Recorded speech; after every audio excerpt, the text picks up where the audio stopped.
Good morning everyone. So it's final day of our tense topic. Tense topic का ये final day है. Present tense, past tense सब खत्म. Future tense का ये लास्ट पार्ट है.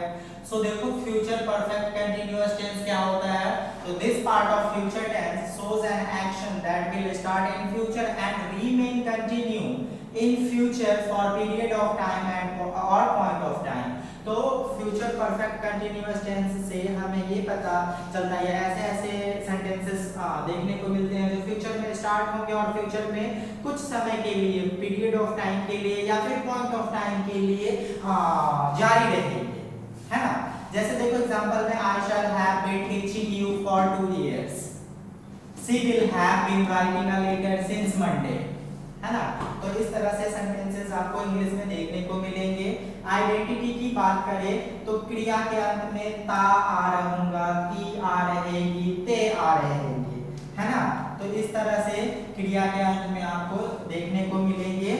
और मॉडल ऑफ सेंटेंसेस जब आप देखोगे तो आपको समझ में आएगा कि किस तरह से सेंटेंसेस हमें देखने को मिलते हैं, है ना. जैसे देखो I shall have been teaching you for 2 years.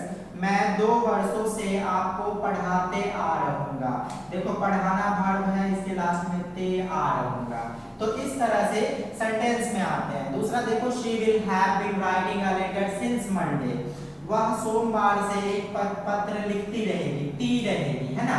तो देखो ये बीच में जो आ है ना वो किसी किसी बुक में ता आ रहूंगा, किसी किसी बुक में ती रहेगी, इस तरह से रहता है. लेकिन मेन हम लोगों का मेन क्या है कि टाइम इंडिकेटिंग वर्ड होता है ना. वो पीरियड ऑफ टाइम वाले टाइम और पॉइंट ऑफ टाइम वाले टाइम ना इंडिकेटिंग वर्ड सेंटेंस में रहते हैं. तो फिर हमें यहाँ से ज्यादा वो इम्पोर्टेंट नहीं रह जाता है यहाँ का. अगर वह सोमवार से एक पत्र लिखती आ रहेगी, ये भी सही है. स्ट्रक्चर की बात करें, अफर्मेटिव सेंटेंस के जो स्ट्रक्चर होते हैं वो सब्जेक्ट प्लस शैल या will plus have plus been plus before plus object plus for या सिंस प्लस टाइम. और ये टाइम कौन सा, तो पीरियड ऑफ टाइम वाला या पॉइंट ऑफ टाइम वाला, मतलब सर्टेन टाइम या फिर अनसर्टेन टाइम वाला, है ना. नेगेटिव सेंटेंसेस में देखो सब्जेक्ट प्लस शैल या will plus not plus have plus been plus before plus object plus for या सिंस प्लस टाइम, है ना. इसके बाद देखो इंट्रोगेटिव नेगेटिव शैल या will plus subject plus not. देखो नॉट हमेशा मैं पोस्ट में लिखता हूँ, plus have plus been plus before plus object plus for या since plus time plus question mark. तो जब आपको नेगेटिव इंट्रोगेटिव में नेगेटिव मिलेगा तो सब्जेक्ट के बाद नॉट लिख लेना. अगर इंट्रोगेटिव में नेगेटिव नहीं मिलेगा तो इसको इसी में पैक रहने देना, कोई जरूरत नहीं है ना. आज का टॉपिक है थोड़ा सा भारी है, थोड़ा मुश्किल है, लेकिन समझना आसान है. समझना आपके ऊपर है, समझाना मुझे है ना. देखो WH वर्ड नेगेटिव में देखो WH वर्ड जिसमें why what how इस तरह के जो वर्ड आते हैं वो प्लस शैल या will plus subject plus not, है ना, not plus have plus been plus before plus object plus for या since plus time plus question mark. तो ये WH नेगेटिव है. जब नॉट का जब नेगेटिव वाले सेंटेंसेस आएंगे तो नॉट, नहीं आएंगे तो नहीं.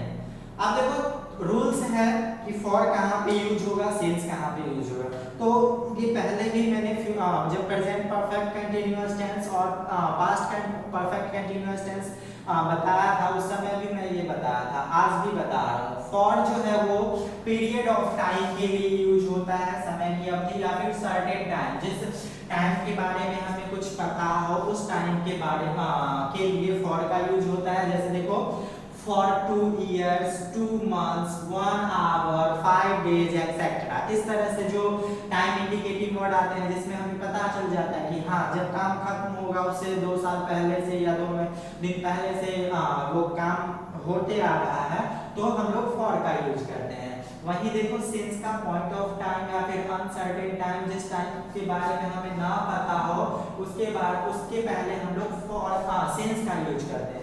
जैसे सिंस देखो 5 PM, हमें पता नहीं कि कौन से 5 PM से ये काम स्टार्ट हुआ है या 6 बजे, कौन से 6 बजे से ये काम स्टार्ट हुआ है या फिर कौन से मंडे से जनवरी से एक्सेट्रा. तो इस तरह के जो भी टाइम इंडिकेटिंग वर्ड आते हैं उससे पहले सिंस का यूज हम लोग करते हैं, है ना. अब एग्जांपल की बारी आती है जिससे मैं सीखा हूँ जैसे देखो मैं 4 महीने से आपको पढ़ाता आ रहा हूँ, देखो पढ़ाना वर्ब है, इसके लास्ट में देखो ता आ रहूंगा। तो कुछ नहीं है, बस स्ट्रक्चर देखना है और अपने आप क्रिएट होते जाएंगे आपके sentence. I shall have been teaching you. आप देखो यहाँ पे फॉर इसीलिए यूज हुआ है क्योंकि 4 मंथ्स, मतलब कि जब हमारा काम खत्म होगा उससे 4 महीने पहले से भी ये काम होते आ रहा है ना। अब देखो आप जनवरी से मेरी मदद नहीं करते रहेंगे। अब देखो you will not have been helping me since January, आपको पता नहीं है कि किस जनवरी से वो उसकी मदद नहीं करेगा, ये 2023 वाला जनवरी से या 2024 वाला से या 2030 वाला से, तो इससे पहले सिंस का यूज करेंगे, ठीक है ना। अब देखो क्योंकि आज जगह कम थी इसीलिए इंट्रोगेटिव का नेगेटिव और WH का नेगेटिव मैंने नहीं लिखा है।